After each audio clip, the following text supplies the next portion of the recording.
Welkom by Ekerk Lewendig, die podcast. Ekerk is 'n aanlyn geloofsfamilie waar ons saam na Jesus soek deur sy woord en dan sy hart uitleef na ander. Mag jy deur vandag se boodskap Jesus op 'n vars en nuwe manier ontdek. Geniet die boodskap. Vader wat in die hemel is, dankie dat U lewe. Dankie dat ons nie 'n dooie, onaktiewe, passiewe God aanbid nie. Maar U is 'n liefdevolle, genadige God wat Uself openbaar, wat agter ons aanloop met passievolle liefde en U is 'n aktiewe, lewendige Heer. Dankie daarvoor. Dankie dat U ons ontmoet net hier waar ons is. As ons dalk besig is om weg te hardloop vir U of dalk weg te kruip vir U, weet ons is hier vanoggend en ons het 'n afspraak met U en U is ons eregas.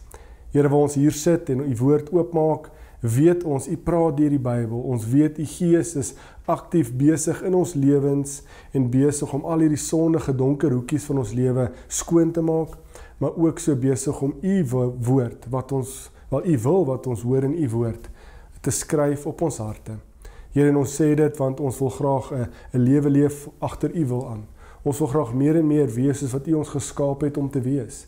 Help ons dat ons ook hierdie volgende paar minute op sy sit en ook die bekommernisse wat is of was of kom op sy sit, by voete neersit om te hoor wat U en U Gees deur U woord op ons harte skryf. Amen. Ek het onlangs, ek besig tans om 'n boek te lees van Nikos Kazantzakis, Zorba the Greek. Nou, een van die hoofstukke wat absoluut vir my weggeblaas het, is 'n beeld. Zorba is 'n baie flamboyante karakter, so ek het so kan stel. En in een hoofstuk begin hy dan beskryf hy met sy baas of sy kollegas te ware, sy beeld of sy prentjie van God. Nou sê hy, maar hy sien nie God as hierdie regter met skale nie.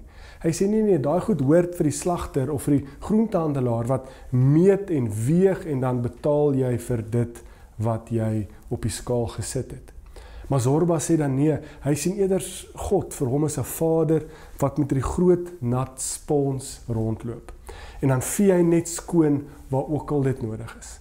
Dan verduidelik hy so mooi, hy sê, dan is ons besig om in die lewe te rol en ons is vuil van die sonde, vuil van die modder, dan kom die liefdevolle, genadige goeie God agter ons aan en dan vee hy jou net so skoon met die nat spons en dan laat hy jou aanbeweeg en sê, gaan leef verder. Dan vee hy jou sonde, jou vuilheid van jou af weg.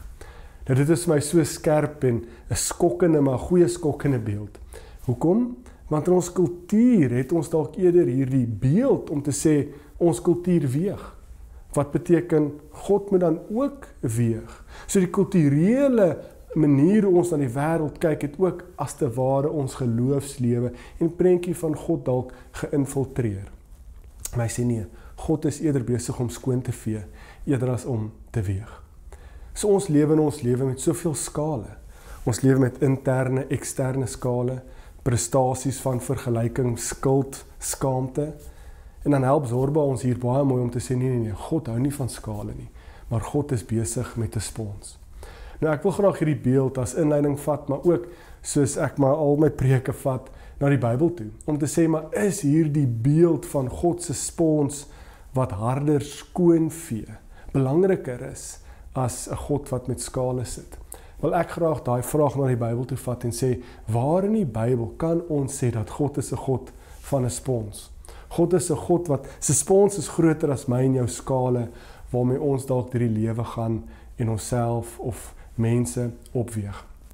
En ek hoef nie ver te gegaan het nie. Ek wil graag stil staan by Psalm 103. 'n Pragtige psalm wat die psalmskrywer vir ons so mooi verduidelik, juis hoe ons kan sê dat God se spons is veel makliker skoon, is sterker, is groter as die skale waarmee ek en jy onsself in die lewe weeg. So ek lees graag Psalm 103. As jy 'n Bybel het, kan jy saam daar oopmaak. Ek lees vir ons vanuit die boodskap en ek gaan die hele Psalm lees en dan sal ons 'n paar verse op klem lê en die verloop van die Psalm saam bespreek. Ek wil die Here loof. Met alles in my wil ek die Here se grootheid prys. Ek wil nooit vergeet hoe goed die Here vir my is nie. Ek loof hom. Dis hy wat my vergewe as ek verkeerde dinge doen. Hy maak my gesond. Hy red my uit die kloue van die dood. Hy maak dat ek vir ander mense omgee en goeie dinge vir hulle doen. Die Here oorlaai my met al die goeie dinge in die lewe. Hy gee my arms vol krag. Hy maak my so sterk soos 'n jong mens. Die Here help almal wat onderdruk word. Hy is goed. Hy sorg dat reg aan hulle gedoen word. Dink net hoe hy vir Moses gesê het wat hy van hom verwag en hoe hy sy kinders gaan help. Die Here se hart is baie sag. Hy gee graag goeie dinge aan ons. Hy is geduldig. Hy het sy kinders baie lief. Die Here sal jou nie aanhou straf vir die verkeerde dinge wat jy gedoen het nie. Ook bly nie vir altyd kwaad oor iets nie. Hy straf ons nie volgens dit wat ons regtig verdien nie. Hy vergeld ons nie op dieselfde manier vir al ons slegte dade nie. So ver as wat die verste punt in die heelal van ons af is, so groot en nog groter is die Here se liefde vir elkeen wat hom dien. So ver as wat die verste punt van die heelal van mekaar af is, so ver en nog verder vat hy ons sonde se straf van ons af weg. Net soos ouers hulle kinders met groot liefde versorg, so versorg die Here elkeen wat hom dien met arms vol liefde. Die Here weet hoe swak en vol foute ons is. Hy weet dat ons maar net klein en swak mensies is. 'n Mens leef net vir 'n kort rukkie. Jy is maar soos gras wat daar buite groei. Wanneer die wind begin waai en die son begin skroei, dan hou dit nie lank nie. Die gras gaan net daar dood. So gaan dit ook met mense. Daar is geen grense aan die Here se liefde nie. Dit sal vir altyd aanhou vir mense wat hom dien vir geslagte lank. Elkeen wat hom dien en die ooreenkoms nakom wat hy gesluit het, kan op sy liefde reken. Oor die jare heen help hy mense. Die Here help almal wat na hom luister. Die Here regeer uit die hemel. Hy is die sterkste van almal. Hy heers oor alles. Kom prys die Here, sterk engele wat vir die Here werk. Julle maak hom baie gelukkig omdat julle doen wat die Here wil hê. Kom prys die Here, al julle ontelbare skares in die hemel wat hom gelukkig maak. Kom prys die Here, almal en alles wat deur hom gemaak is. Prys hom op elke plek waar hy regeer. Ek wil ook die Here prys met my hele lewe. 'n pragtige, 'n lofpsalm as te ware, wat 'n rede gee vir my en jou om die Here te prys. Nou die verloop van die psalm wat dit ook so mooi maak, is asof 'n druppel water val, dan kring hierdie lofprysing uit van 'n klein kernpunt af na wyeer konsentriese sirkels toe. Want vers 1 tot 5 gaan oor ek en jy. Ons roep onsself op as te ware om God te loof en te prys.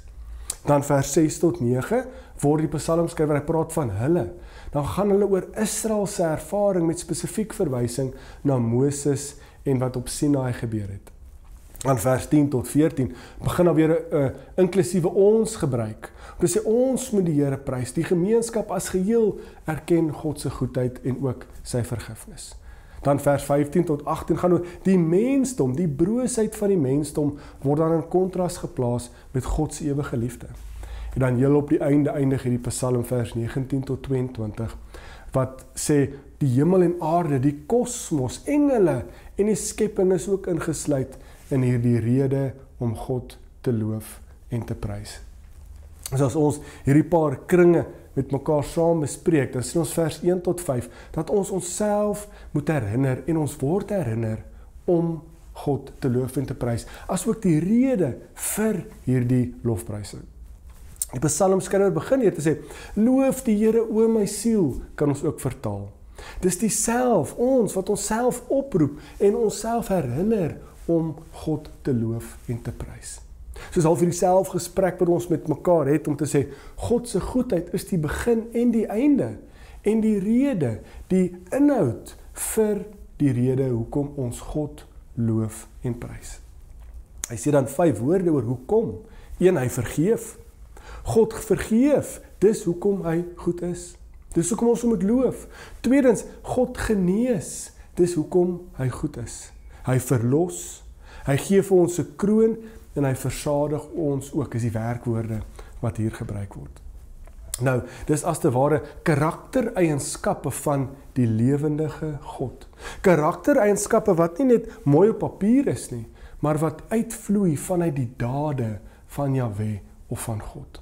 En ek en jy as individue ervaar, beleef, voel dit, hierdie karaktereienskappe, die wese van God. En dan sê hy teenoor hierdie dade van goedheid van God, is daar ook 'n kontras, nê? 'n disoriëntasie kan ons praat, van sondes, wat ons dalk verder weg laat dryf van God af. Siekte en onderdrukking, maar ook soos God die een wat goed is, en konstant goed bly. En dan gaan die Psalm verder om te sê, ons roep onsself op tot die rede om God te loof en te prys, en omdat hy goed is. Maar kom ons kyk bietjie weier, kom ons kyk na die volk Israel self. En hy gebruik spesifiek die verhaal of die verwysing na Moses, wat Exodus 34 vers 6 tot 7 'n verwysing na toe is. So nou skuif die fokus nie net na die individu, na ek en jy nie, maar na die wyeer gemeenskap. Die gemeenskap vir wie die Psalm geskryf is. Om te sê, kom ons herinner die gemeenskap, kom ons herinner mekaar aan hierdie rede oor hoekom ons God moet loof en prys. En dan fokus die skrywer om te sê, kom ons kyk na Exodus, kom ons kyk na wat in Sinai gebeur het. Jahwe, God, het geregtigheid gebring vir al die wat verdruk is. Die individuele ervaring van genesing word dus gekoppel direk aan God se dade, wat gesien word, beleef word, onthou word in die volk Israel as geheel. En natuurlik, soos ek sê, Exodus 34, vers 6 tot 7 sê dat genadig en barmhartig, lankmoedig en vol liefde is God.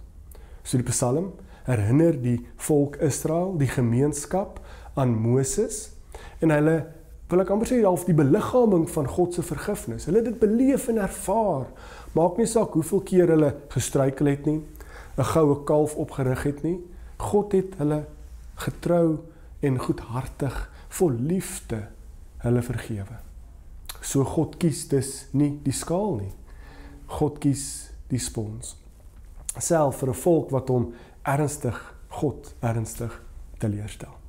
En as hierdie twee herinneringe nie vir ons genoeg is nie, gaan die skrywer nog verder, vers 10 tot 14. En dan begin hy bietjie meer praat oor half die betalings wat God vir ons en die volk gee, teenoor ons skuld en ons betalings.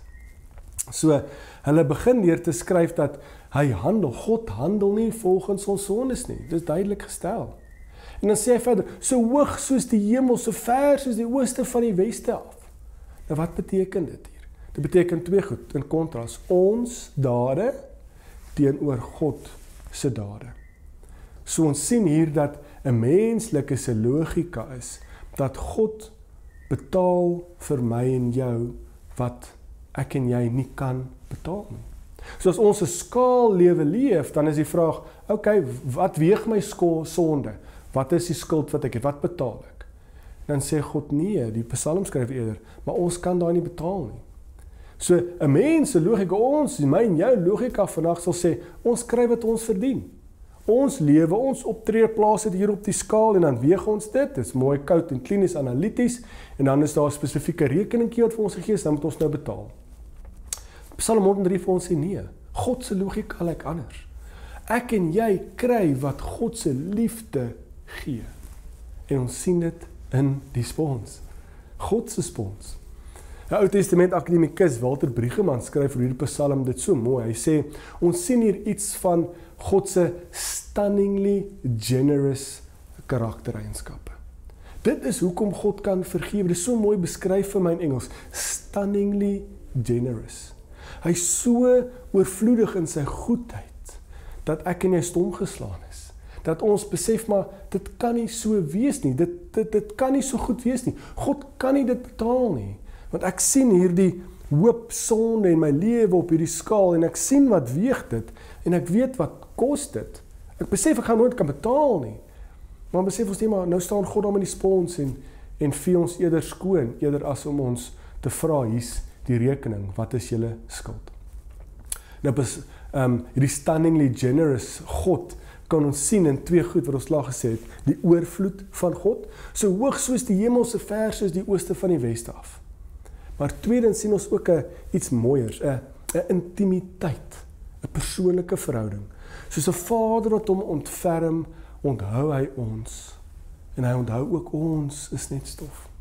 So God se betaling, ons kan die Engelse woord praat van die pay-offs wat hy maak vir my en jou, breek dus hierdie menslike grense, die berekeninge wat ek en jy maak, om te sê, maar ons boeke klop nie.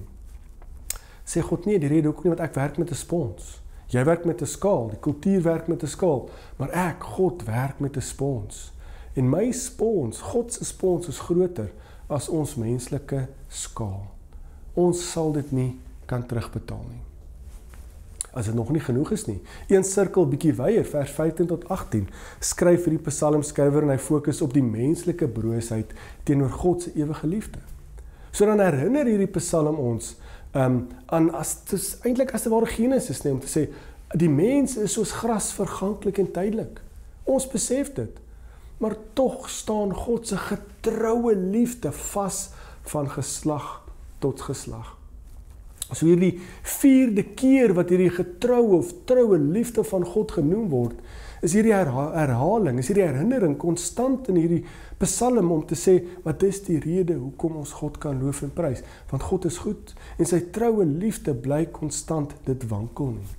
So ons skale is tydelik en broos, soms geroes, soms stikkend, maar God se spons is vir geslagte heen getrou en God bly getrou om skoon te vee daar waar ons vuil maak. En eindig hierdie psalm met 'n kosmiese lof ook.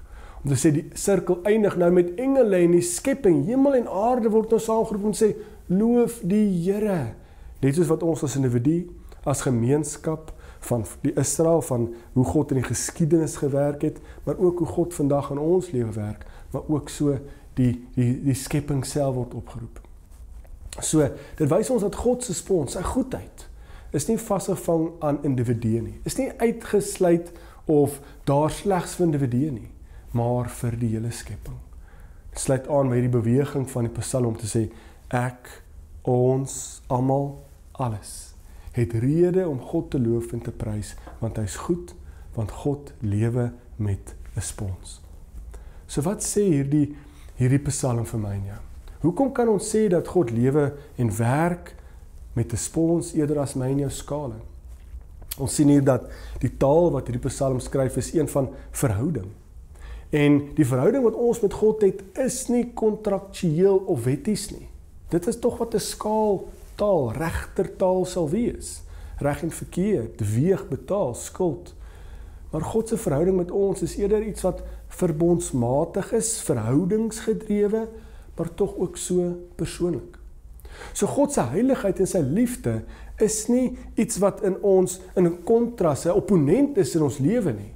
Dit is nie die een wat vir ons moet wys hoeveel ons gewig op die skaal van ons sonde is nie. Maar nee, God se heiligheid, God se lewe, God se goedheid, sy karakter is een van 'n heilige liefde.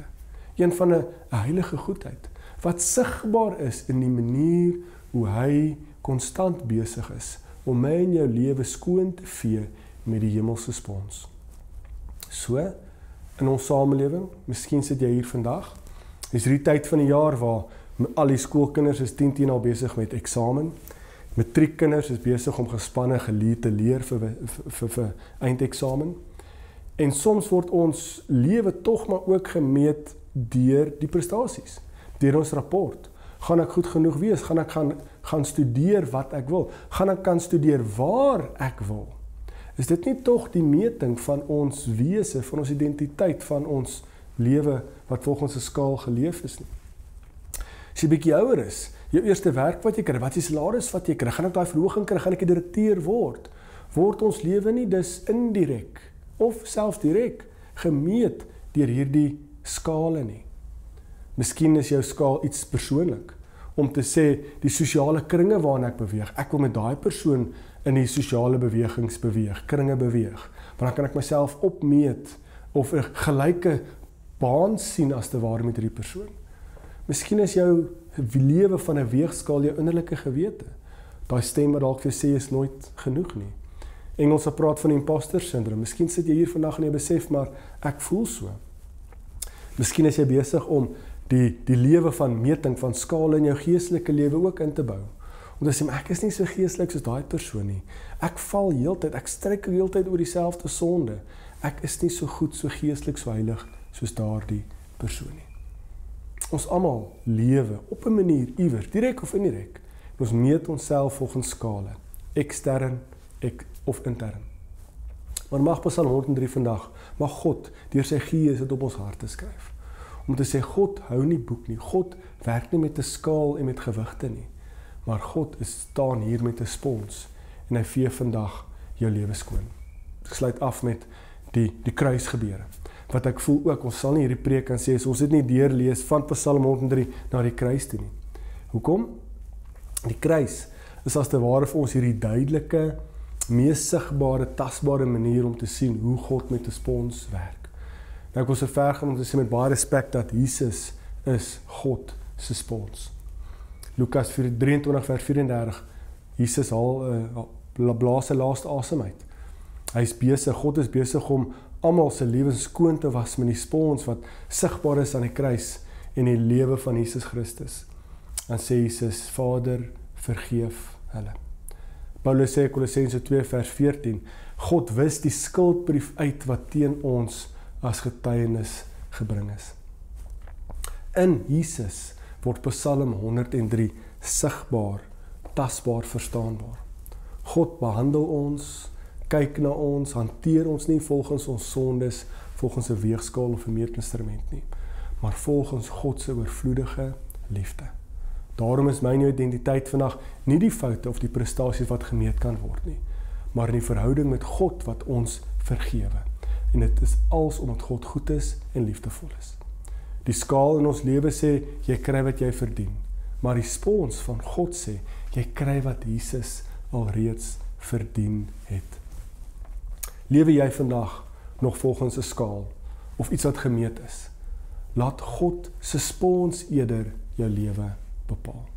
God se spons is groter as die skaal waarmee jy jouself meet in die lewe. God meet jou nie, God vergewe jou. Kom ons sluit af in gebed. Here, dankie vir die liefde en die genade, laat ons kan getuig van die goedheid.